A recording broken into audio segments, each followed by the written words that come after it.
Ma belle dame, puis-je vous dire un mot? Mais que me voulez-vous? Un jeune homme de cette ville est éperdument amoureux de vous. Depuis un mois entier, il cherche vainement l'occasion de vous l'apprendre. Son nom est Célio. Il est d'une noble famille et d'une figure distinguée. En voilà assez! Dites à celui qui vous envoie qu'il perd son temps et sa peine. Que s'il a l'audace de me faire entendre une seconde fois un pareil langage, j'en instruirai mon mari.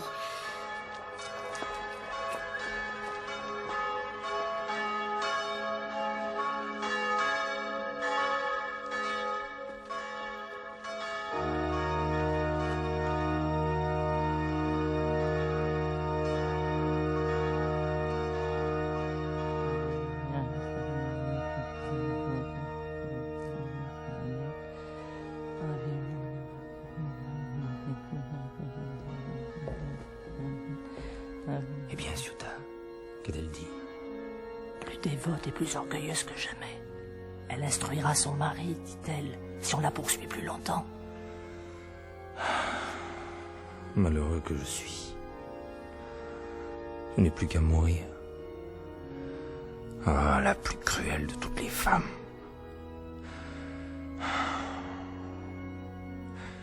Et que me conseilles-tu, Ciuta? Quelles ressources puis-je encore trouver? Je vous conseille d'abord de sortir d'ici, car voici son mari qui la suit.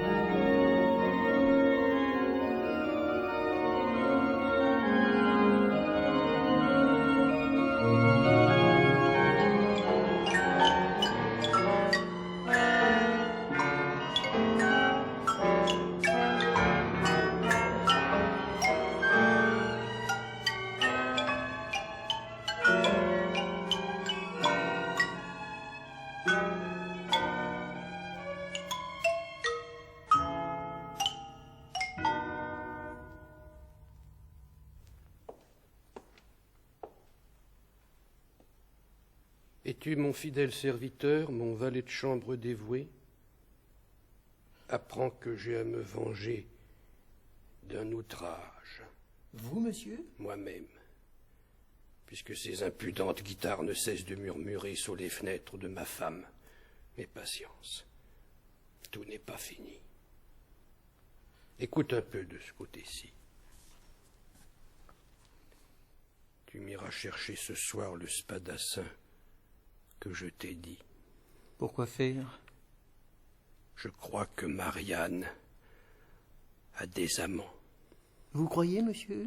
Oui, il y a autour de ma maison une odeur d'amants.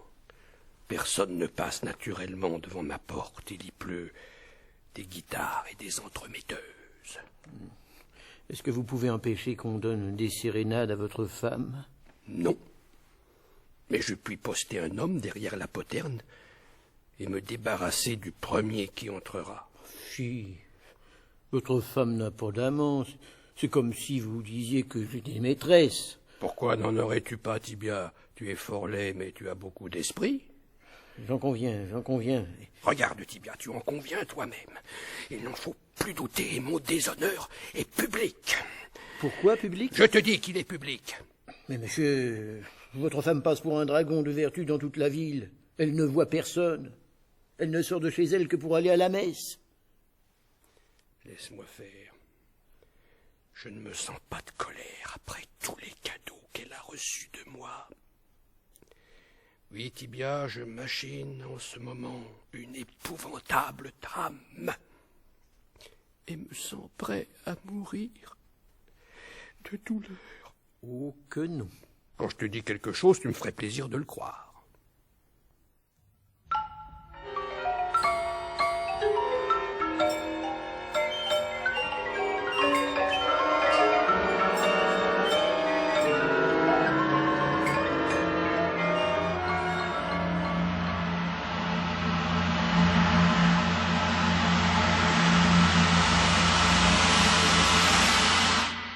Malheur à celui qui, au milieu de la jeunesse, s'abandonne à un amour sans espoir. Malheur à celui qui se livre à une douce rêverie avant de savoir où sa chimère le mène et s'il peut être payé de retour. Mollement couché dans une barque, il s'éloigne peu à peu de la rive. Il aperçoit au loin des plaines enchantées, de vertes prairies, et le mirage léger de son Eldorado. Les vents l'entraînent en silence, et quand la réalité le réveille, il est aussi loin du but où il aspire que du rivage qu'il a quitté. Il ne peut plus ni poursuivre sa route, ni revenir sur ses pas.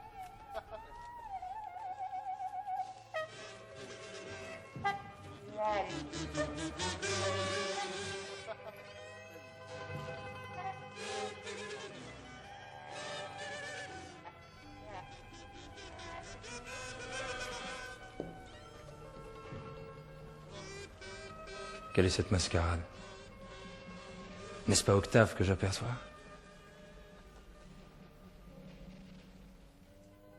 Comment se porte, mon bon monsieur, cette gracieuse mélancolie? Octave, oh fou que tu es. Tu as un pied de rouge sur les joues. D'où te vient cet accoutrement? N'as-tu pas de honte en plein jour? Oh, Célio, fou que tu es. Tu as un pied de blanc sur les joues.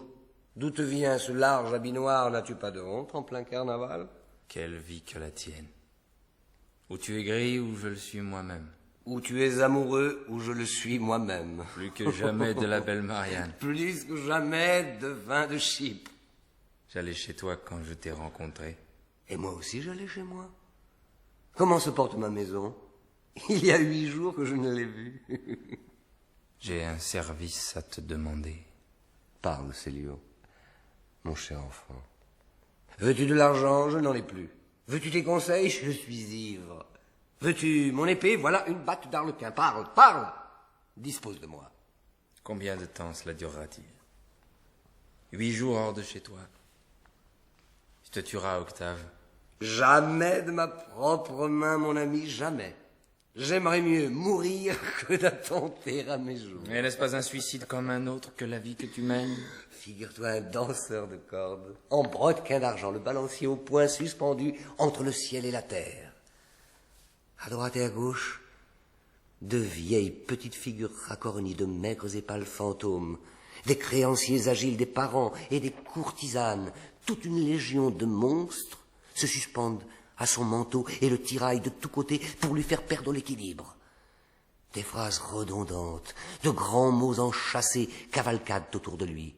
Une nuée de prédictions sinistres l'aveugle de ses ailes noires. Il continue sa course légère de l'Orient à l'Occident. S'il regarde en bas, la tête lui tourne. S'il regarde en haut, le pied lui manque. Il va plus vite que le vent. Et toutes les mains tendues autour de lui ne lui feront pas renverser une goutte de la coupe joyeuse qu'il porte à la sienne. Voilà ma vie, mon cher ami. C'est ma fidèle image que tu vois. Que tu es heureux d'être fou. Que tu es fou de ne pas être heureux. Dis-moi un peu, toi. Qu'est-ce qui te manque? Il me manque le repos, la douce insouciance qui fait de la vie un miroir où tous les objets se peignent un instant et sur lequel tout glisse. Une dette pour moi est un remords. L'amour, dont vous autres vous faites un passe-temps, trouble ma vie entière. Oh mon ami, tu ignoreras toujours ce que c'est qu'aimer comme moi. Mon cabinet d'études est désert. Depuis 1 mois, j'erre autour de cette maison la nuit et le jour. Quel charme j'éprouve au lever de la lune à conduire sous ces petits arbres, au fond de cette place, mon cœur modeste de musicien, à marquer moi-même la mesure, à les entendre chanter la beauté de Marianne. Jamais elle n'a paru à la fenêtre. Jamais elle n'est venue appuyer son front charmant sur sa jalousie. Qui est cette Marianne? Est-ce que c'est ma cousine? C'est elle-même, la femme du vieux Claudio. Je ne l'ai jamais vue, mais à coup sûr, elle est ma cousine. Claudio est fait exprès. Confie-moi tes intérêts, Célio. Tous les moyens que j'ai tentés pour lui faire connaître mon amour ont été inutiles. Elle sort du couvent, elle aime son mari et respecte ses devoirs. Sa porte est fermée à tous les jeunes gens de la ville et personne ne peut l'approcher. Ouais. Est-elle jolie? Sot que je suis, tu l'aimes, cela n'importe guère. Que pourrions-nous imaginer? Faut-il te parler franchement? Ne te riras-tu pas de moi? Laisse-moi rire de toi et parle franchement. En ta qualité de parent, tu dois être reçu dans la maison. Suis-je reçu? Je n'en sais rien. Admettons que je suis reçu. À te dire vrai, il y a une grande différence entre mon auguste famille et une botte d'asperges. Nous ne formons pas un faisceau bien serré et nous ne tenons guère les uns aux autres que par écrit. Cependant, Marianne connaît mon nom. Faut-il lui parler en ta faveur? 20 fois j'ai tenté de l'aborder. 20 fois j'ai senti mes genoux fléchir en approchant d'elle. J'ai été forcé de lui envoyer la vieille Ciuta. Quand je la vois, ma gorge se serre et j'étouffe, comme si mon cœur se soulevait jusqu'à mes lèvres. J'ai éprouvé cela. C'est ainsi qu'au fond des forêts, lorsqu'une biche avance à petits pas sur les feuilles sèches, et que le chasseur entend les bruyères glisser sur ses flancs inquiets, comme le frôlement d'une robe légère, les battements de cœur le prennent malgré lui. Il soulève son arme en silence, sans faire un pas, sans respirer. Pourquoi donc suis-je ainsi? N'est-ce pas une vieille maxime parmi les libertins que toutes les femmes se ressemblent? Pourquoi donc y a-t-il si peu d'amour qui se ressemble? En vérité, je ne saurais aimer cette femme comme toi, Octave, tu l'aimerais, ou comme j'en aimerais une autre. Qu'est-ce donc pourtant que tout cela? 2 yeux bleus, 2 lèvres vermeilles, une robe blanche et 2 blanches mains. Pourquoi ce qui te rendrait joyeux et empressé, ce qui t'attirerait toi, comme l'aiguille aimantée attire le fer, me rend-il triste et immobile? Qui pourrait dire ceci est gai ou triste? La réalité n'est qu'une ombre. Appelle imagination ou folie ce qui la divinise. Alors, la folie est la beauté elle-même. Chaque homme marche enveloppé d'un réseau transparent qui le couvre de la tête aux pieds. Il croit voir des bois et des fleuves, des visages divins, et l'universelle nature se teint sous ses regards des nuances infinies du tissu magique.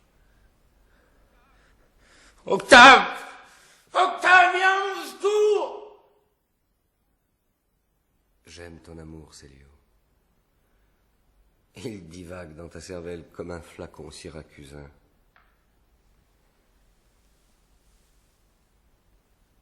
Donne-moi la main.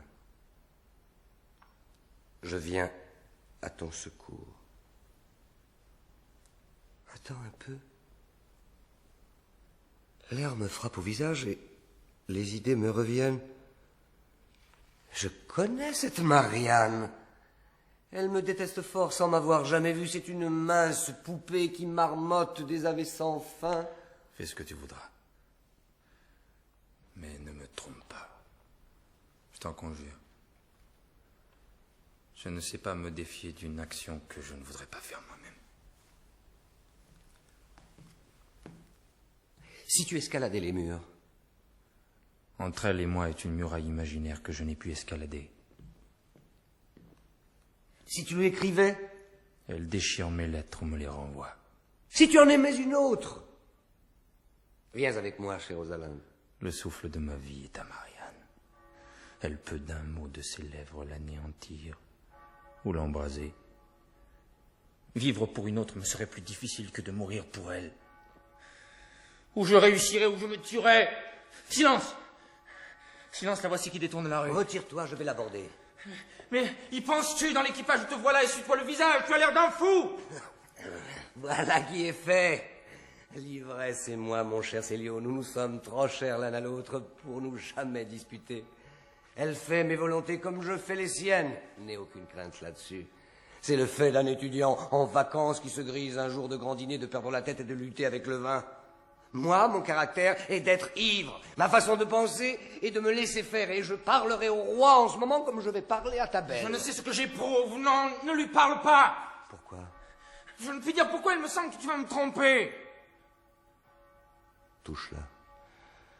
Je te jure sur mon honneur que Marianne sera à toi ou à personne au monde, tant que j'y pourrai quelque chose.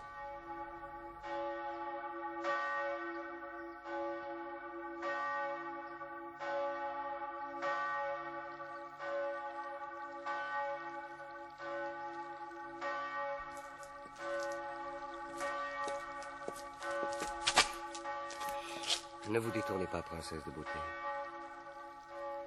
Laissez tomber vos regards sur le plus indigne de vos serviteurs. Qui êtes-vous? Mon nom est Octave. Je suis cousin de votre mari. Venez-vous pour le voir? Entrez au logis, il va revenir. Je ne viens pas pour le voir et n'entrerai point au logis, de peur que vous m'en chassiez tout à l'heure quand je vous aurais dit ce qui m'amène. Dispensez-vous donc de me le dire, de m'arrêter plus longtemps. Je ne saurais m'en dispenser et vous supplie de vous arrêter pour l'entendre. Cruelle Marianne, vos yeux ont causé bien du mal et vos paroles ne sont pas faites pour le guérir. Que vous avez fait, Célio? De qui parlez-vous et quel mal ai-je causé? Un mal le plus cruel de tous, car c'est un mal sans espérance. Le plus terrible, car c'est un mal qui se chérit lui-même et repousse la coupe salutaire jusque dans la main de l'amitié. Un mal qui fait pâlir les lèvres sous des poisons plus doux que l'ambroisie, et qui fond en une pluie de larmes le cœur le plus dur, comme la perle de Cléopâtre.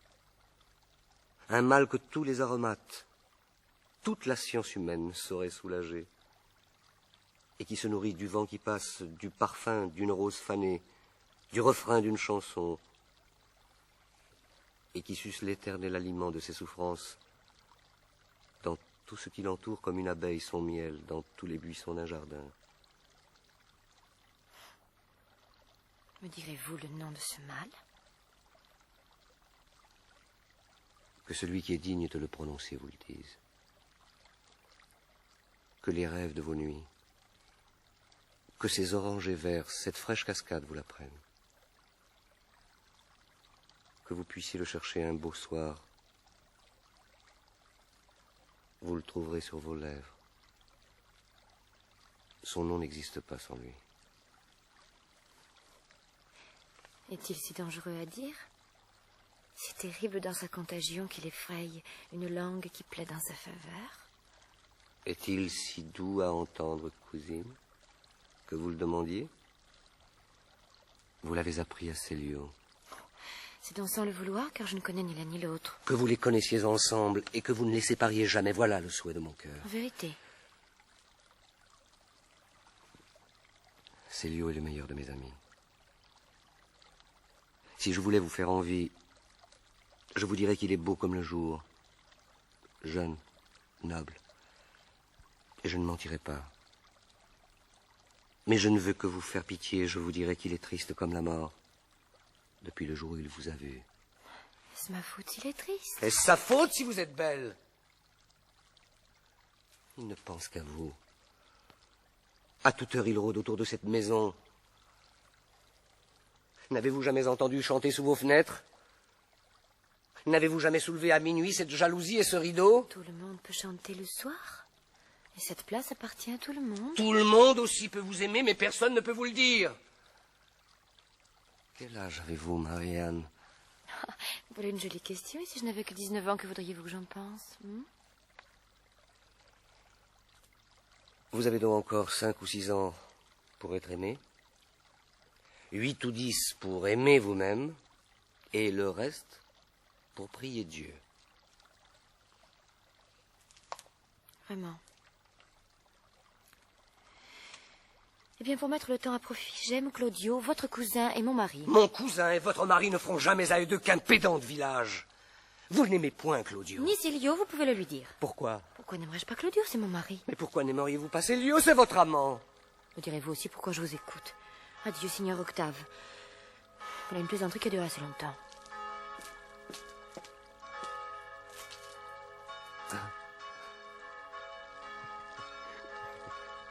Ma foi.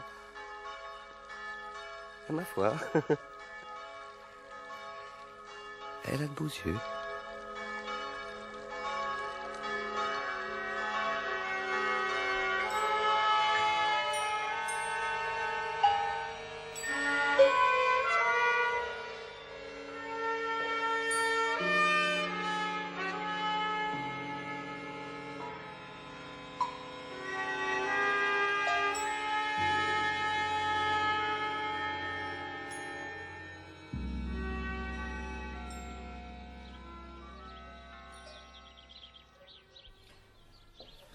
Et disposez ces fleurs comme je vous l'ai ordonné. A-t-on dit aux musiciens de venir? Oui, madame, ils seront ici à l'heure du souper. Ces jalousies fermées sont trop sombres, qu'on laisse entrer le jour sans laisser entrer le soleil. Mais plus de fleurs autour de ce lit. Le souper sera-t-il bon? Aurons-nous notre belle voisine, la comtesse Pergoli? À quelle heure est sorti mon fils? Pour être sorti, il faudrait d'abord qu'il fût rentré. Il a passé la nuit dehors. Vous ne savez pas ce que vous dites.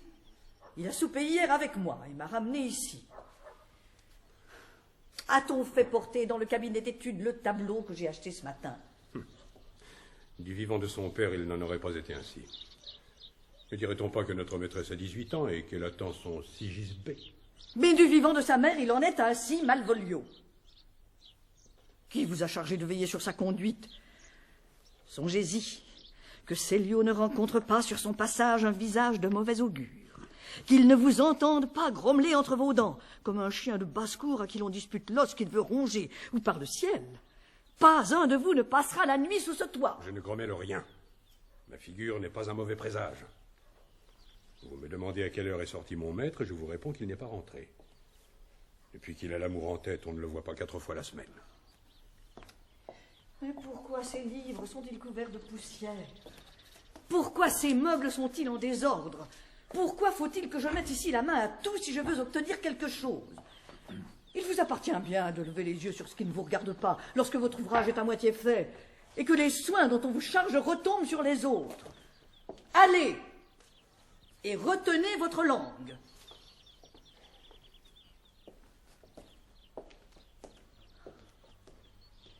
Eh bien, mon cher enfant, quels seront vos plaisirs aujourd'hui? Les vôtres, ma mère. Et quoi? Les plaisirs communs et non les peines communes? C'est un partage injuste, Célio. Ayez des secrets pour moi, mon enfant, mais non pas de ceux qui vous rongent le cœur et vous rendent insensible à tout ce qui vous entoure. Je n'ai pas de secret. Et plût à Dieu si j'en avais qu'ils fussent de nature à faire de moi une statue. Quand vous aviez 10 ou 12 ans, toutes vos peines, tous vos petits chagrins se rattachaient à moi. D'un regard sévère ou indulgent de ses yeux que voilà, dépendait la tristesse ou la joie des vôtres. Et votre petite tête blonde tenait par un fil bien délié au cœur de votre mère. Maintenant, mon enfant, je ne suis plus qu'une vieille sœur, incapable peut-être de soulager vos ennuis, mais non pas de les partager. Et vous aussi, vous avez été belle. Sous ces cheveux argentés qui ombragent votre noble front, sous ce long manteau qui vous couvre, l'œil reconnaît encore le port majestueux d'une reine et les formes gracieuses d'une Diane chasseresse. Oh, ma mère, vous avez inspiré l'amour. Sous vos fenêtres entr'ouvertes, a murmuré le son de la guitare. Sur ces places bruyantes, dans le tourbillon de ces fêtes, vous avez promené une insouciante et superbe jeunesse. Vous n'avez point aimé. Un parent de mon père est mort d'amour pour vous. Quel souvenir me rappelles-tu? Oh, si votre cœur peut en supporter la tristesse, si ce n'est pas vous demander des larmes, racontez-moi cette aventure, ma mère. Faites-moi connaître les détails. Votre père ne m'avait jamais vu alors. Il se chargea, comme allié de ma famille, de faire agréer la demande du jeune Orsini qui voulait m'épouser. Il fut reçu, comme le méritait son rang, par votre grand-père et admis dans son intimité. Orsini était un excellent parti, et cependant, je le refusai. Votre père, en plaidant pour lui, avait tué dans mon cœur le peu d'amour qu'il m'avait inspiré pendant 2 mois d'assiduité constante. Je n'avais pas soupçonné la force de sa passion pour moi. Lorsqu'on lui apporta ma réponse, il tomba, privé de connaissance, dans les bras de votre père. Cependant, une longue absence, un voyage qu'il entreprit alors, et dans lequel il augmenta sa fortune, devait avoir dissipé ses chagrins. Votre père changea de rôle et demanda pour lui ce qu'il n'avait pu obtenir pour Orsini. Je l'aimais d'un amour sincère, et l'estime qu'il avait inspirée à mes parents ne me permit pas d'hésiter. Le mariage fut décidé le jour même, et l'église s'ouvrit pour nous quelques semaines après. Orsini revint à cette époque. Il vint trouver votre père, l'accabla de reproches, l'accusa d'avoir trahi sa confiance et d'avoir causé le refus qu'il avait essuyé. Du reste, ajouta-t-il, si vous avez désiré ma perte, vous serez satisfait. Épouvanté de ces paroles, votre père vint trouver le mien et lui demanda son témoignage pour désabusé Orsini. Et là, il n'était plus temps. On trouva dans sa chambre le pauvre jeune homme, traversé de part en part de plusieurs coups d'épée.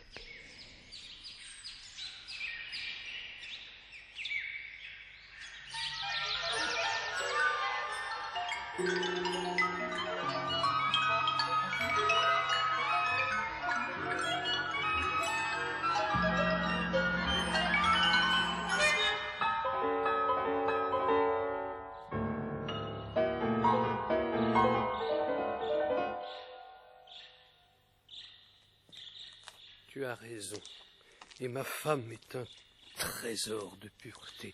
Que te dirais-je de plus? C'est une vertu solide. Vous croyez, monsieur? Peut-elle empêcher qu'on ne chante sous ses croisées?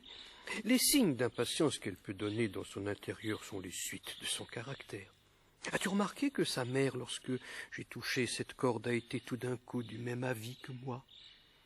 Relativement à quoi? Relativement à ce qu'on chante sous ses croisées. Chanter n'est pas un mal, je fredonne moi-même à tout moment. Mais bien chanter est difficile. Difficile pour vous et pour moi, qui, n'ayant pas reçu de voix de la nature, ne l'avons jamais cultivée, mais voyez comme ces acteurs de théâtre s'en tirent habilement. Ces gens-là passent leur vie sur les planches. Combien croyez-vous qu'on puisse donner par an? À qui? À un juge de paix? Non, à un chanteur. Je n'en sais rien. On donne à un juge de paix le tiers de ce que vaut ma charge. Les conseillers de justice ont moitié. Si j'étais juge en cour royale et que ma femme eût des amants, je les condamnerais moi-même. À combien d'années de galère? À la peine de mort. Un arrêt de mort est une chose superbe à lire à haute voix. Oh, ce n'est pas le juge qui le lit, c'est le greffier. Le greffier de votre tribunal a une jolie femme. Non, c'est le président qui a une jolie femme. J'ai soupé hier avec eux. Le greffier aussi. Le spadassin qui va venir ce soir est l'amant de la femme du greffier. Quel spadassin? Celui que vous avez demandé. Oh, il est inutile qu'il vienne après ce que je t'ai dit tout à l'heure. À quel sujet? Au sujet de ma femme. La voici elle-même. Savez-vous ce qui m'arrive pendant que vous courez les champs? J'ai reçu la visite de votre cousin. Qui cela peut-il être? Nommez-le par son nom. Octave, qui m'a fait une déclaration d'amour de la part de son ami Célio. Qui est ce Célio? Connaissez-vous cet homme? Trouvez bon que ni lui ni Octave ne mettent les pieds dans cette maison. Je le connais, c'est le fils d'Hermia, notre voisine. Qu'avez-vous répondu à cela? Mais il ne s'agit pas de ce que j'ai répondu, comprenez-vous ce que je dis? Donnez ordre à vos gens qu'ils ne laissent entrer ni cet homme ni son ami. Je m'attends à quelque importunité de leur part, je suis bien aise de l'éviter.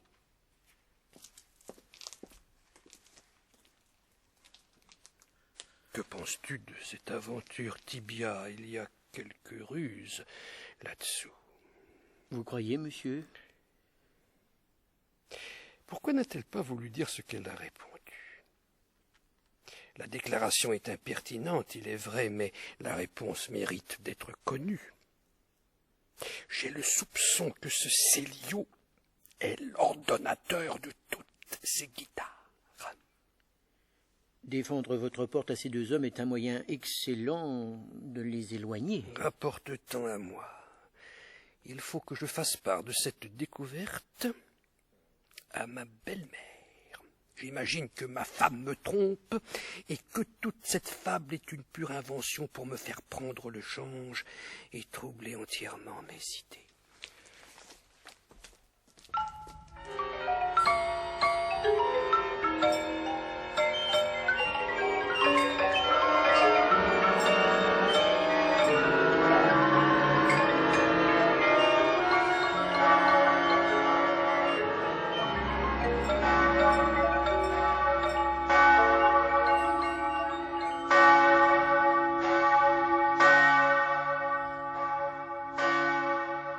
Il y renonce, dites-vous. Hélas, pauvre jeune homme, il aime plus que jamais. Et sa mélancolie se trompe elle-même sur les désirs qui la nourrissent. Je croirais presque qu'il se défie de vous, de moi, de tout ce qui l'entoure. Non, de par le ciel, je n'y renoncerai pas. Je me sens moi-même une autre Marianne, et il y a du plaisir à être entêté. Ou Célio réussira, ou j'y perdrai ma langue. Agirez-vous contre sa volonté? Oui, pour agir d'après la mienne qui est sa sœur aînée, et pour envoyer aux enfers messire Claudio le juge, que je déteste, méprise et abhorre depuis les pieds jusqu'à la tête. Je lui porterai donc votre réponse. Et quant à moi, je cesse de m'en mêler.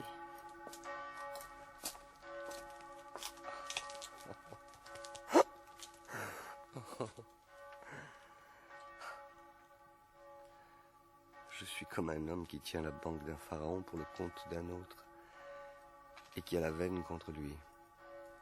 Il noierait plutôt son meilleur ami que de céder.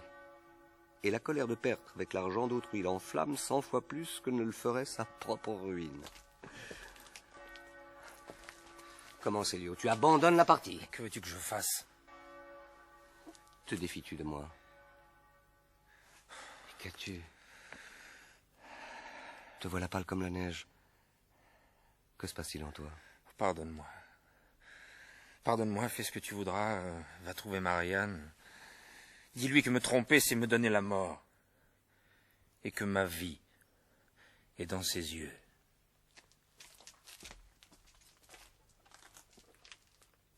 Par le ciel, voilà qui est étrange.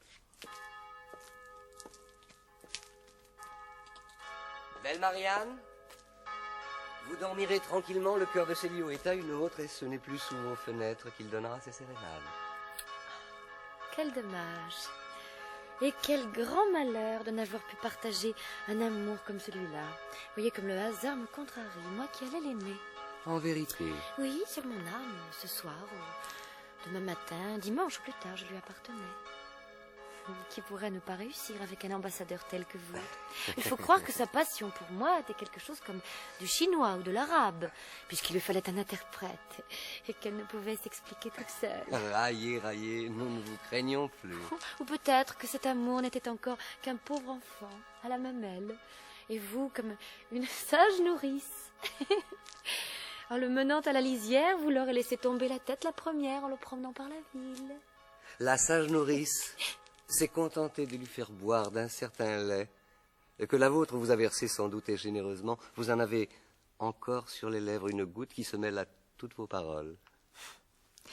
Comment s'appelle ce lait merveilleux? L'indifférence. Vous ne pouvez ni aimer ni haïr.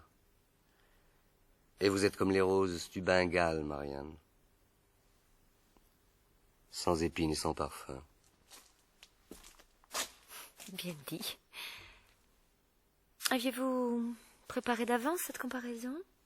Si vous ne brûlez pas le brouillon de vos harengs, donnez-le-moi de grâce, que je les apprenne à ma perruche. Mais qui trouvez-vous qui puisse vous blesser? Une fleur sans parfum n'en est pas moins belle, au contraire. Ce sont les plus belles que Dieu a faites ainsi. Et le jour où, comme une Galatée d'une nouvelle espèce, vous deviendrez de marbre au fond de quelque église, ce sera une charmante statue que vous ferez, et qui ne le sera pas que de trouver quelque niche respectable dans un confessionnal. Mon cher cousin, est-ce que vous ne plaignez pas le sort des femmes? Voyez un peu ce qui m'arrive. Il est décrété par le sort que Célio m'aime, ou qu'il croit m'aimer, lequel Célio le dit à ses amis, lesquels amis décrètent à leur tour, que, sous peine de mort, je serai sa maîtresse. La jeunesse napolitaine daigne m'envoyer en votre personne un digne représentant, chargé de me faire savoir que j'ai à aimer le dit seigneur Célio d'ici à une huitaine de jours. Pesez cela, je vous en prie. Si je me rends, que dira-t-on de moi? N'est-ce pas une femme bien abjecte que celle qui obéit à point nommé, à l'heure convenue, à une pareille proposition? Va-t-on pas la déchirer à belles dents, la montrer au doigt et faire de son nom le refrain d'une chanson à boire? Si elle refuse, au contraire. Ah, est-il un monstre qui lui soit comparable? Est-il une statue plus froide qu'elle? Et l'homme qui lui parle, qui ose l'arrêter en place publique, son livre de messe à la main, n'a-t-il pas le droit de lui dire « Vous êtes une rose du Bengale, sans épines et sans parfum » Cousine, ne vous fâchez pas. N'est-ce pas une chose bien ridicule que l'honnêteté et la foi jurée, que l'éducation d'une fille, la fierté d'un cœur qui s'est figuré qu'il vaut quelque chose, et qu'avant de jeter au vent la poussière de sa fleur chérie, il faut que le calice en soit baigné de larmes, épanoui par quelques rayons de soleil, entrouvert par une main délicate. Tout cela n'est-il pas un rêve, une bulle de savon, qui, au premier soupir d'un cavalier à la mode, doit s'évaporer dans les airs. Vous vous méprenez sur mon compte et sur celui de Célio. Qu'est-ce après tout qu'une femme? L'occupation d'un moment.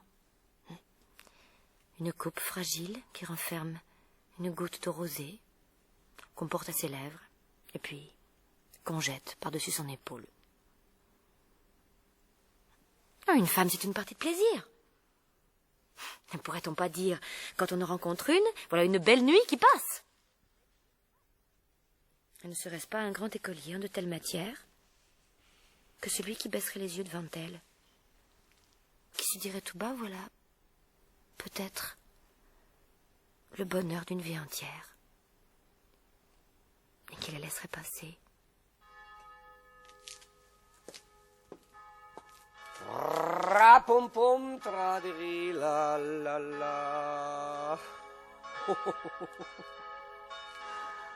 Quelle drôle de petite bonne femme.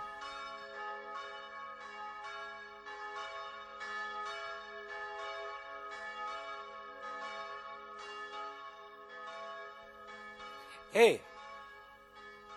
Hola! Excellence?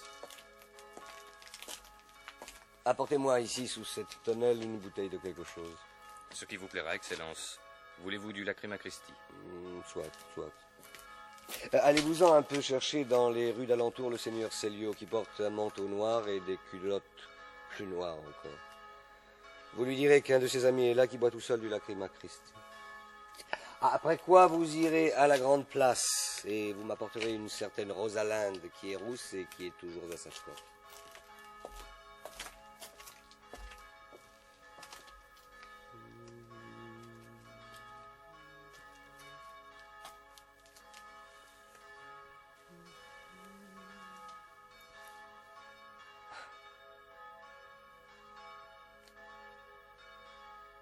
Je ne sais ce que j'ai dans la gorge. Je suis triste comme une procession.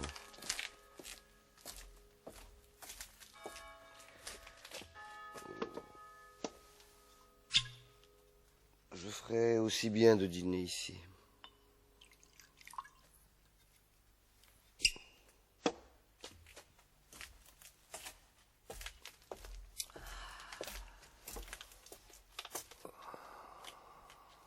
Voilà le jour qui baisse. Dong, dong, dong. Oh, quel ennui que ces vêpres.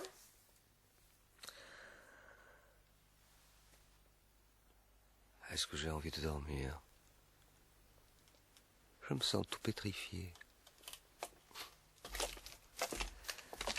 Cousin Claudio, vous êtes un beau juge. Où allez-vous si couramment? Qu'entendez-vous par là, seigneur Octave? J'entends que vous êtes un magistrat qui a de belles formes. De langage ou de complexion? De langage. Votre perruque est pleine d'éloquence et vos jambes sont deux charmantes parenthèses. Soit dit en passant, seigneur Octave, le marteau de ma porte m'a tout l'air de vous avoir brûlé les doigts. De quelle façon, juge plein de science? En y voulant frapper, cousin plein de finesse. Ajoute hardiment plein de respect, juge pour le marteau de ta porte. Mais tu peux le faire peindre à neuf, sans que je craigne de m'y salir les doigts.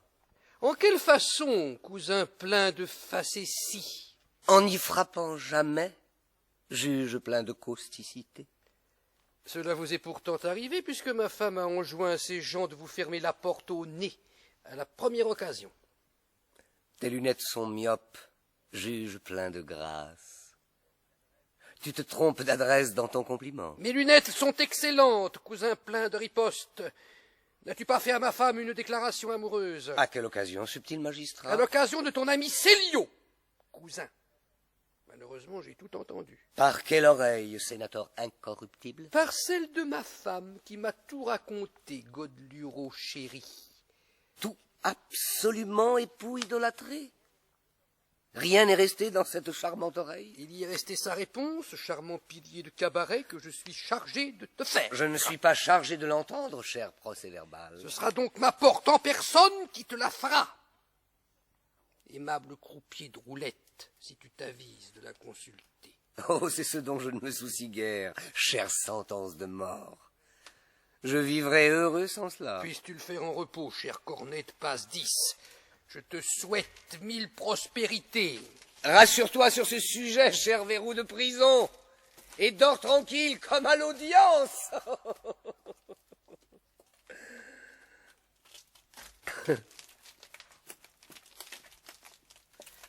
Il me semble que voilà Célio qui s'avance de ce côté. Célio! Célio! À qui diable en a-t-il? Sais-tu, mon cher ami, le beau tour que nous joue ta princesse? Elle a tout dit à son mari. Comment le sais-tu? Par la meilleure de toutes les voies possibles, je quitte à l'instant Claudio. Marianne nous fera fermer la porte au nez si nous nous avisons de l'importuner davantage. Je l'ai vu tout à l'heure. Que t'avait-elle dit? Rien qui pût me faire pressentir cette douce nouvelle, rien d'agréable cependant. Tiens, Célio, renonce à cette femme. Oh là! Un second verre! Pour qui? Pour toi? Marianne est une bégueule. Je ne sais trop ce qu'elle m'a dit ce matin, je suis resté comme une brute sans pouvoir lui répondre. Alors, n'y pense plus. Voilà qui est convenu. Et que le ciel m'écrase si je lui adresse jamais la parole. Du courage, Célio, n'y pense plus. Adieu, mon cher ami. Où vas-tu? J'ai affaire en ville ce soir. Tu as l'air d'aller te noyer. Voyons, Célio, à quoi penses-tu? Mais il y a d'autres Marianne sous le ciel. Soupons ensemble. Et moquons-nous de cette Marianne-là. Adieu. Adieu, je ne puis m'arrêter plus longtemps. Je te verrai demain, mon ami. Célio! Célio! Écoute donc! Nous te trouverons une Marianne bien gentille, douce comme un agneau, et n'allant point à vêpres surtout. Oh, les maudites cloches! Quand auront-elles fini de mener en terre?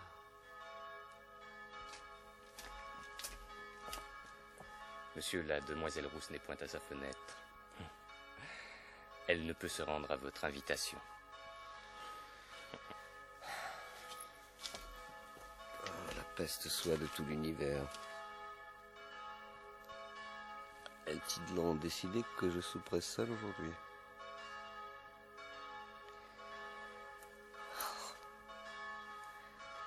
La nuit arrive en poste. Que diable vais-je devenir?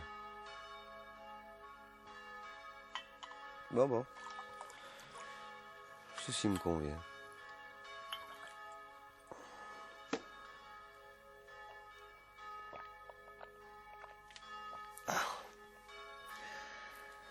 Je suis capable d'ensevelir ma tristesse dans ce vin. Ou ce vin dans ma tristesse.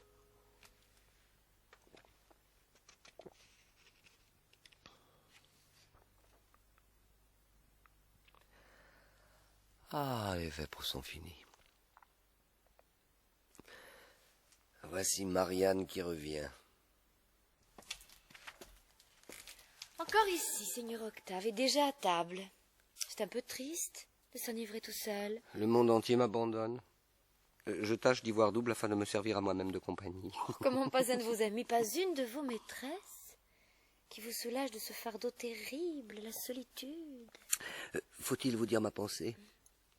J'avais envoyé chercher une certaine Rosalinde qui me sert de maîtresse. Elle soupe en ville comme une personne de qualité. C'est une fâcheuse affaire, sans doute, et votre cœur en doit ressentir un vide effroyable. Un vide que je ne saurais exprimer et que je communique en vain à cette large coupe. Le carillon des vêpres m'a fendu le crâne pour toute l'après-dînée.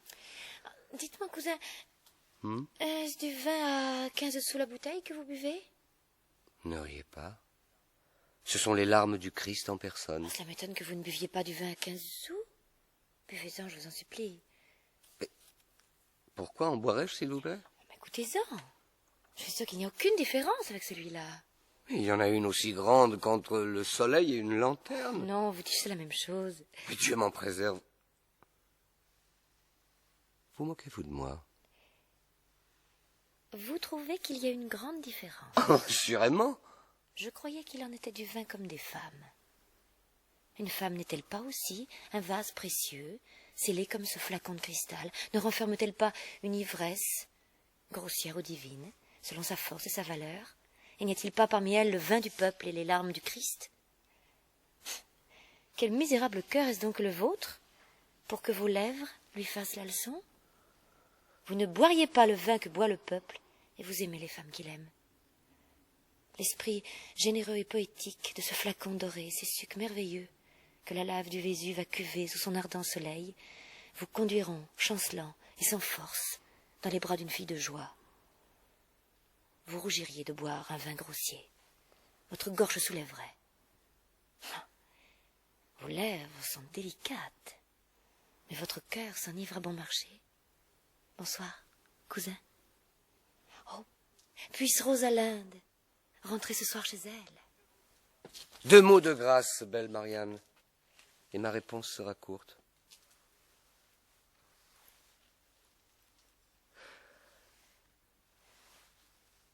Combien de temps pensez-vous qu'il faille faire la cour à la bouteille que vous voyez pour obtenir ses faveurs? Elle est, comme vous dites, toute pleine d'un esprit céleste, et le vin du peuple lui ressemble aussi peu qu'un paysan ressemble à son seigneur. Cependant, regardez comme elle se laisse faire. Elle n'a reçu, j'imagine, aucune éducation. Elle n'a aucun principe. Vous voyez comme elle est bonne fille. Un mot a suffi pour la faire sortir du couvent, toute poudreuse encore.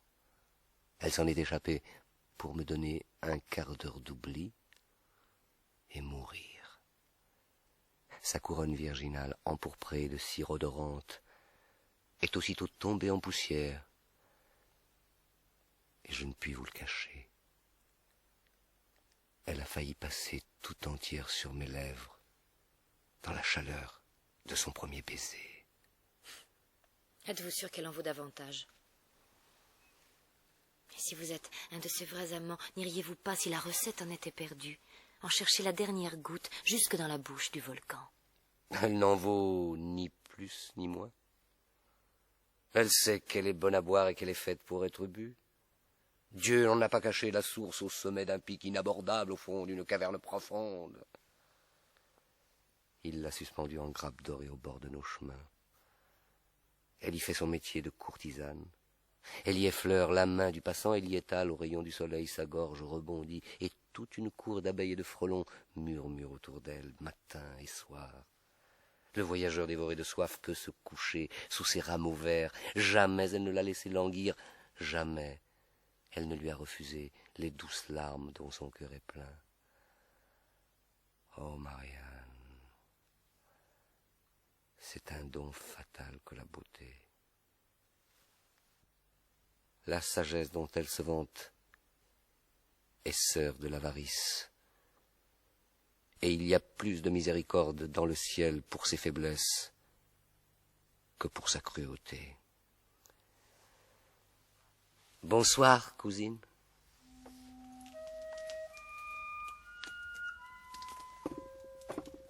Puisse Célio vous oublier.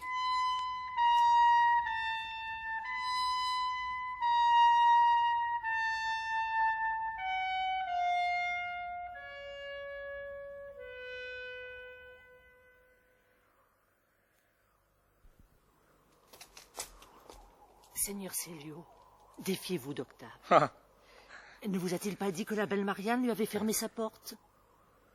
Assurément. Pourquoi m'en défierais-je?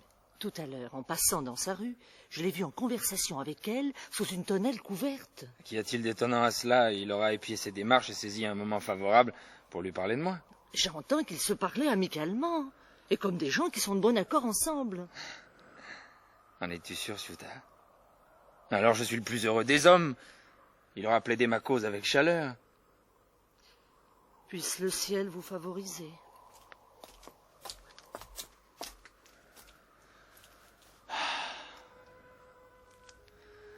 Ah, que je fusse né dans le temps des tournois et des batailles.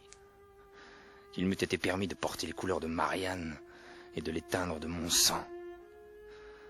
Qu'on m'eût donné un rival à combattre, une armée entière à défier.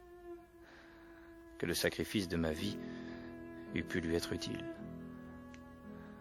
Je sais agir, mais je ne puis parler. Ma langue ne sert point mon cœur. Et je mourrai sans m'être fait comprendre. Comme un muet. Dans une prison.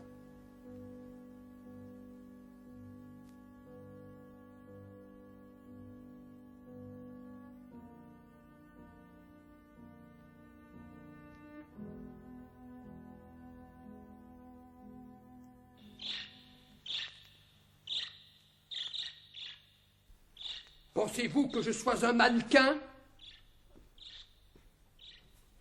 Et que je me promène sur la terre pour servir d'épouvantail aux oiseaux? D'où vous vient cette gracieuse idée? Pensez-vous qu'un juge criminel ignore la valeur des mots et qu'on puisse se jouer de sa crédulité comme de celle d'un danseur ambulant? Qui en avez-vous ce soir? Pensez-vous que je n'ai pas entendu vos propres paroles? Si cet homme ou son ami se présente à ma porte, qu'on la lui fasse fermer? Et croyez-vous que je trouve convenable de vous voir converser librement avec lui sous une tonnelle lorsque le soleil est couché? Vous m'avez vu sous une tonnelle? Oui. Oui, de ses yeux que voilà sous la tonnelle d'un cabaret. La tonnelle d'un cabaret n'est point un lieu de conversation pour la femme d'un magistrat. Et il est inutile de faire fermer sa porte quand on se renvoie le dé en plein air avec si peu de retenue. Depuis quand m'est-il défendu de causer avec un de vos parents? Quand un de mes parents est un de vos amants, c'est fort bien fait de s'en abstenir. Octave! Un de mes amants, perdez-vous la tête. Il n'a de sa vie fait la cour à personne. Son caractère est vicieux. C'est un coureur de tabagie. Rien de plus pour qu'il ne soit pas, comme vous dites, fort agréablement, un de mes amants. Il me plaît de parler à Octave sous la tonnelle d'un cabaret. Ne me poussez pas à quelque fâcheuse extrémité par vos extravagances. Et réfléchissez à ce que vous faites. À quelle extrémité voulez-vous que je vous pousse? Je suis curieuse de savoir ce que vous feriez. Je vous défendrai de le voir et d'échanger avec lui aucune parole, soit dans ma maison, soit dans une maison tierce, soit en plein air. Ah, vraiment, voilà qui est nouveau. Octave est mon parent tout autant que le vôtre. Je prétends lui parler quand bon me semblera, en plein air ou ailleurs. Et dans cette maison, s'il lui plaît d'y venir. Souvenez-vous de cette dernière phrase que vous venez de prononcer. Je vous ménage un châtiment exemplaire si vous allez contre ma volonté. Trouvez bon que j'aille d'après la mienne. Et ménagez-moi ce qui vous plaît. Je m'en soucie comme de cela. Marianne! Brisons cet entretien. Où vous sentirez l'inconvenance de s'arrêter sous une tonnelle, où vous me réduirez à une violence qui répugne à mon habit.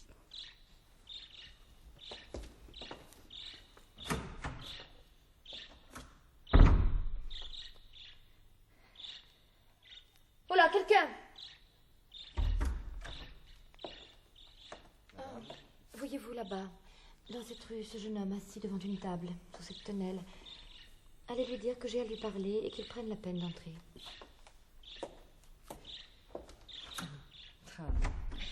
Voilà qui est nouveau. Pour qui me prend tant? Quel mal y a-t-il donc? Oh, comment suis-je donc faite aujourd'hui? Voilà une robe affreuse! Qu'est-ce que cela signifie? Vous me réduirez à la violence? Quelle violence? Oh, je voudrais que ma mère fût là. Oh bah, elle est de son avis, dès qu'il dit un mot. J'ai une envie de battre quelqu'un!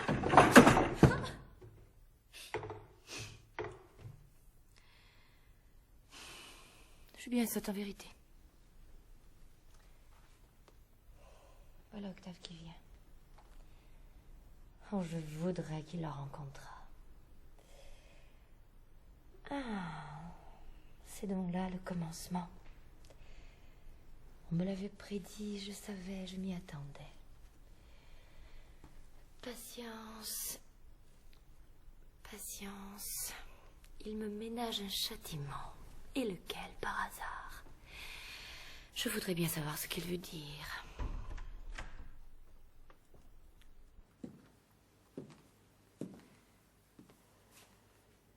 Asseyez-vous, Octave. J'ai à vous parler. Où voulez-vous que je m'assoie? Toutes les chaises sont les 4 fers en l'air. Que vient-il donc de se passer ici? Rien du tout. En vérité, cousine, vos yeux disent le contraire. J'ai réfléchi à ce que vous m'avez dit sur le compte de votre ami Célio. Dites-moi, pourquoi ne s'explique-t-il pas lui-même? Par une raison assez simple. Il vous a écrit et vous avez déchiré ses lettres. Il vous a envoyé quelqu'un et vous lui avez fermé la bouche. Il vous a donné des concerts, vous l'avez laissé dans la rue. Ma foi, il s'est donné au diable et on s'y donnerait à moi. Cela veut dire qu'elle a songé à vous? Oui. Eh bien, parlez-moi de lui. Sérieusement? Ah oui, oui, sérieusement. Me voilà. J'écoute. Vous voulez rire? Quel pitoyable avocat êtes-vous donc? Parlez, que je veuille rire ou non. Et que regardez-vous à droite et à gauche? En vérité, vous êtes en colère. Je veux prendre un amant, Octave. Sinon un amant, du moins un cavalier. Que me conseillez-vous? Je me rapporte à votre choix. Célio ou tout autre, peu m'importe, dès demain. Dès ce soir. Celui qui aura la fantaisie de chanter sous mes fenêtres trouvera ma porte entr'ouverte. Eh bien, vous ne parlez pas. Je vous dis que je prends un amant. Tenez, voilà mon écharpe en gage. Qui vous voudrez la rapportera. Marianne,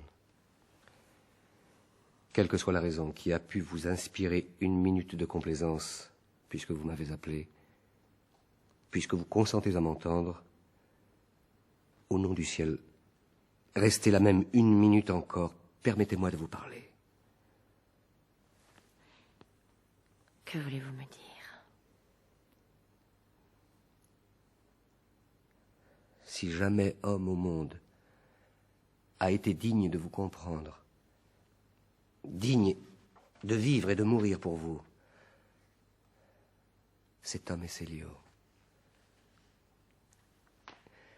Je n'ai jamais valu grand-chose et je me rends cette justice que la passion dont je fais l'éloge trouve un misérable interprète.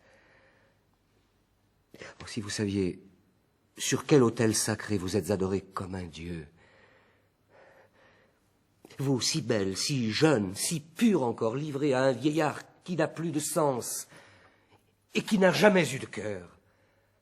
Si vous saviez quel trésor de bonheur, quelle mine féconde repose en vous, en lui, dans cette fraîche aurore de jeunesse, dans cette rosée céleste de la vie, dans ce premier accord de 2 âmes jumelles.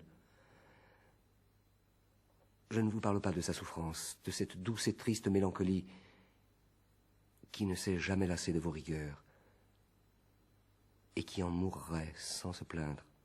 Oui, Marianne, il en mourra.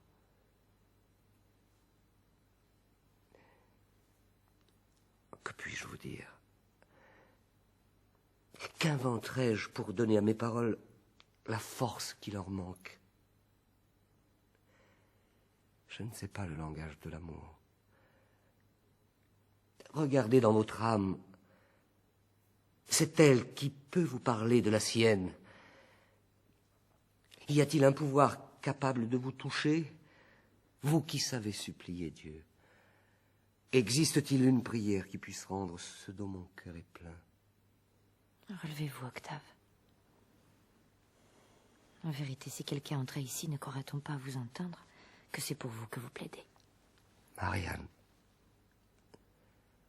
Marianne. Au nom du ciel, ne souriez pas. Ne fermez pas votre cœur au premier éclair qu'il ait peut-être traversé. Ce caprice de bonté Ce moment précieux va s'évanouir. Vous avez prononcé le nom de Célio, vous avez pensé à lui, dites-vous. Oh, si c'est une fantaisie, ne me la gâtez pas. Le bonheur d'un homme en dépend. Êtes-vous sûr qu'il ne me soit pas permis de sourire? Oui, vous avez raison. Je sais tout le tort que mon amitié peut faire. Je sais qui je suis, je le sens. Un pareil langage dans ma bouche a l'air d'une raillerie. Vous doutez de la sincérité de mes paroles. Jamais peut-être je n'ai senti avec plus d'amertume qu'en ce moment le peu de confiance que je puis inspirer. Pourquoi cela? Vous voyez que j'écoute. Célio me déplaît. Je ne veux pas de lui. Parlez-moi de quelque autre. De qui vous voudrez. Choisissez-moi dans vos amis un cavalier digne de moi. Envoyez-le-moi, Octave. Vous voyez que je m'en rapporte à vous. Oh, femme! 3 fois femme! Célio vous déplaît. Mais le premier venu vous plaira. L'homme qui vous aime depuis un mois, qui s'attache à vos pas, qui mourrait de bon cœur sur un mot de votre bouche, celui-là vous déplaît. Il est jeune, beau, riche, et digne en tout point de vous. Mais il vous déplaît. Et le premier venu vous plaira. Faites ce que je vous dis, ou ne me revoyez pas.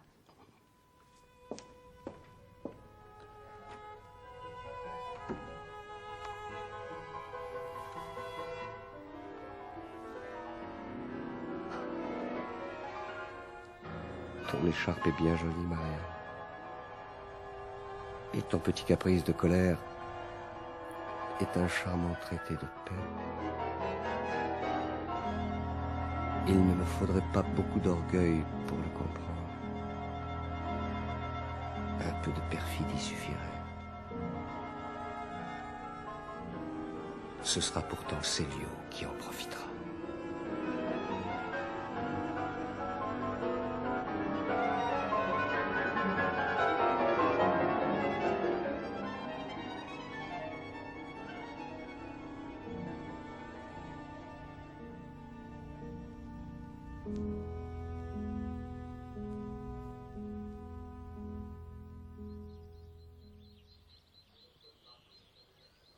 Il est en bas, dites-vous?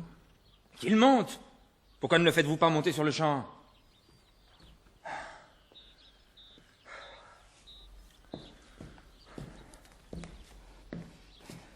Eh bien, mon ami, quelle nouvelle?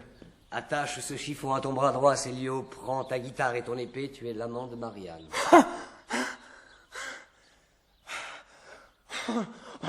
Au nom du ciel, ne te ris pas de moi. La nuit est belle, la lune va paraître à l'horizon. Marianne est seule et sa porte est entr'ouverte. Tu es un heureux garçon, Célio. Oh, mais est-ce vrai? Est-ce vrai? Oh, tu es ma vie, Octave, ou tu es sans pitié? Tu n'es pas encore parti, je te dis que tout est convenu. Une chanson sous sa fenêtre. Cache-toi un peu le nez dans ton manteau afin que les espions du mari ne te reconnaissent pas. Sois sans crainte afin qu'on te craigne. Et si elle résiste, prouve-lui qu'il est un peu tard. Oh mon Dieu, le cœur me manque. Et à moi aussi, car je n'ai dîné qu'à moitié. Pour récompense de mes peines, dis en sortant qu'on me monte à souper. As-tu du tabac turc? Non. Tu me trouveras probablement ici demain matin. Allons, mon ami, en route, en route. Tu m'embrasseras en revenant en route. En route, la nuit s'avance.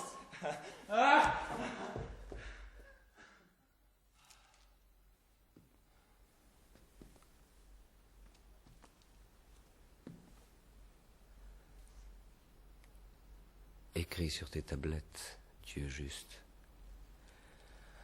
que cette nuit doit m'être comptée dans ton paradis.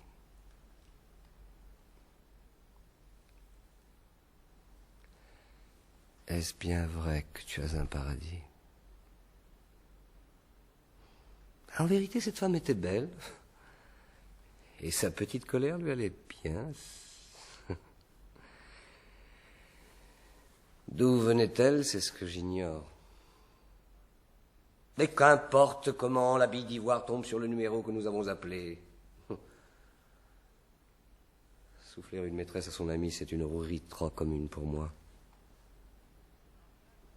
Marianne ou tout autre, qu'est-ce que cela me fait? La véritable affaire est de souper. Il est clair que Célio est à jeun.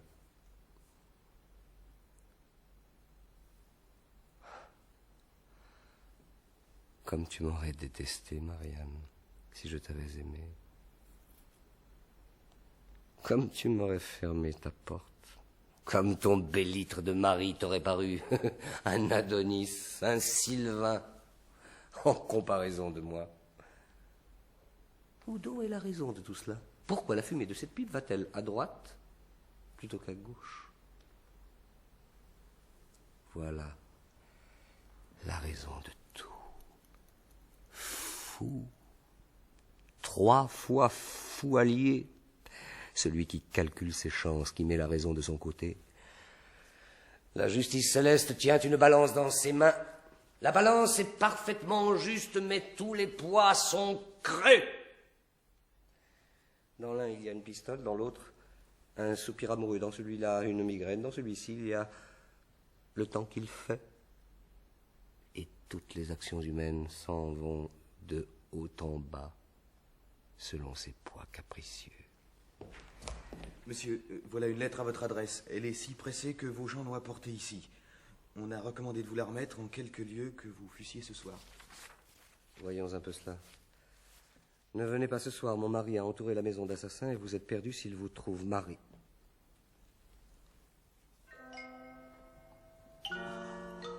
Malheureux que je suis, qu'ai-je fait? Mon manteau, mon chapeau! Oh Dieu veuille qu'il soit encore temps. Suivez-moi! Vous et tous les domestiques qui sont debout à cette heure, il s'agit de la vie de votre mère!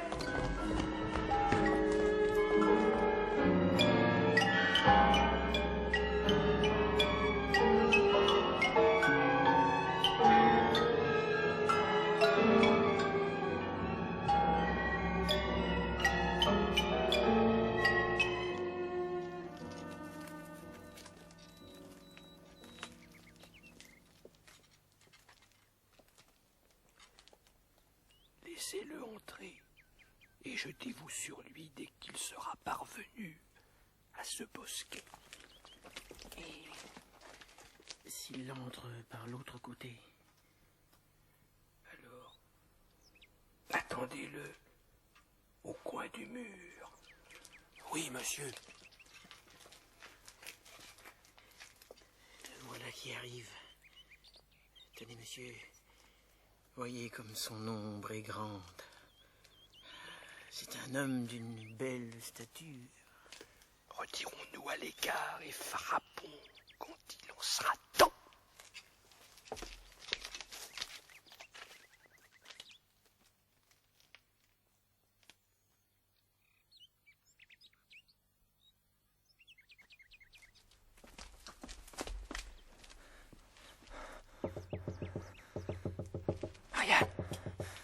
Marianne, êtes-vous là? Fuyez, Octave. Vous n'avez donc pas reçu ma lettre. Oh, Seigneur mon Dieu. Quel nom ai-je entendu? La maison est entourée d'assassins. Le mari vous a vu entrer ce soir, il a écouté notre conversation et votre mort est certaine si vous restez une minute encore. Oh, est-ce un rêve?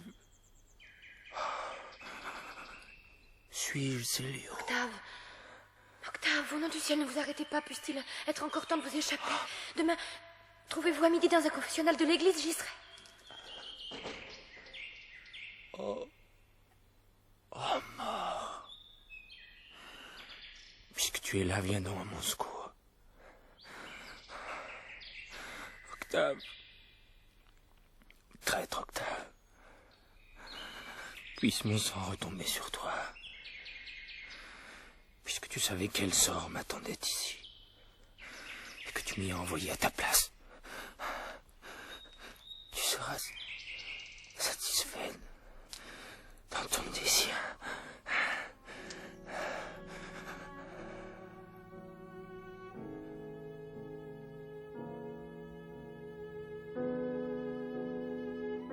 Oh mort,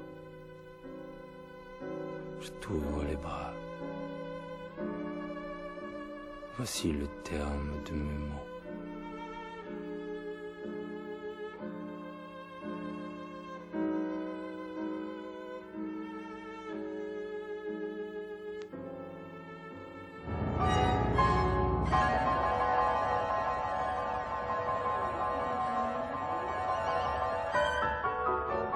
Ouvrez ou j'enfonce les portes!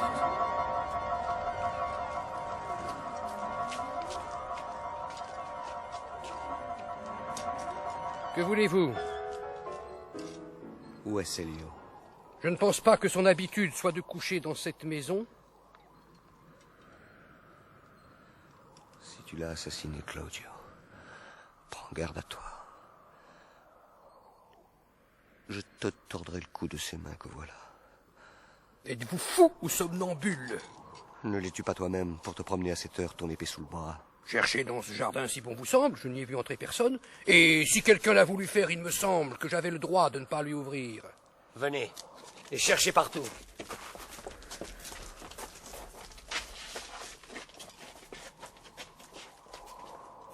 Tout est-il fini, comme je l'ai ordonné?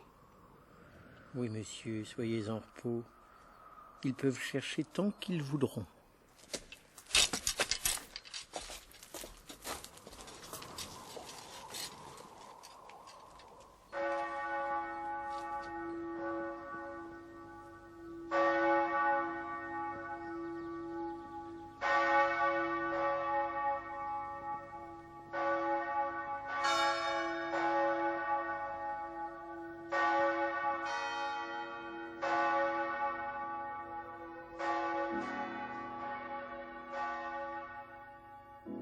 Moi seul au monde, je l'ai connu.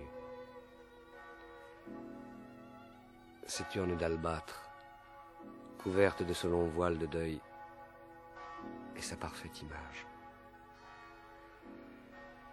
C'est ainsi qu'une douce mélancolie voilait les perfections de cette âme tendre et délicate. Pour moi seul, cette vie silencieuse n'a point été un mystère.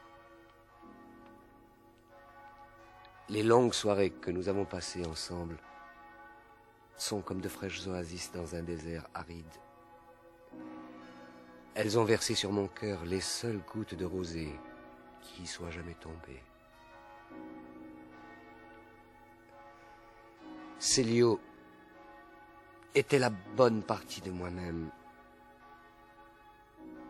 Elle est remontée au ciel avec lui. C'était un homme d'un autre temps. Il connaissait les plaisirs et leur préférait la solitude. Il savait combien les illusions sont trompeuses. Et il préférait ces illusions à la réalité. Elle eût été heureuse, la femme qui l'eût aimée. Ne serait-elle point heureuse, Octave, la femme qui t'aimerait? Je ne sais point aimer. Célio seul le savait. La cendre que renferme cette tombe est tout ce que j'ai aimé sur la terre. Tout ce que j'aimerais. Lui seul savait verser dans une autre âme toutes les sources de bonheur qui reposaient dans la sienne. Lui seul était capable d'un dévouement sans bornes. Lui seul eût consacré sa vie entière à la femme qu'il aimait aussi facilement qu'il aurait bravé la mort pour elle. Je ne suis qu'un débauché sans cœur, je n'estime point les femmes. L'amour que j'inspire est comme celui que je ressens, l'ivresse passagère d'un songe. Je ne sais pas les secrets qu'il savait. Ma gaieté est comme le masque d'un histrion. Mon cœur est plus vieux qu'elle. Mes sens blasés n'en veulent plus. Je ne suis qu'un lâche. Sa mort n'est pas vengée. Comment aurait-elle pu l'être? À moins de risquer votre vie. Claudio est trop vieux pour accepter un duel et trop puissant dans cette ville pour rien craindre de vous. Célio m'aurait vengé si j'étais mort pour lui comme il est mort pour moi. Ce tombeau m'appartient. C'est moi qu'ils ont étendu sous cette froide pierre. C'est pour moi qu'ils avaient aiguisé leurs épées. C'est moi qu'ils ont tué.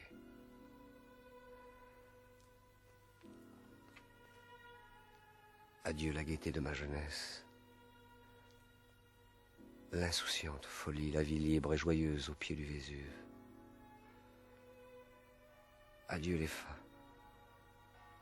Adieu les bruyants repas. Les causeries du soir, les sérénades sous les balcons dorés. Adieu Naples et ses femmes. Les mascarades à la lueur des torches. Les longs soupers à l'ombre des forêts. Adieu l'amour et l'amitié. Ma place est vide sur la terre. Mais non pas dans mon cœur, Octave.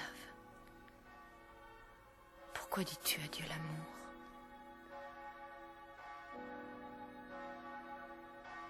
Je ne vous aime pas, Marianne. C'était Célio qui vous aimait.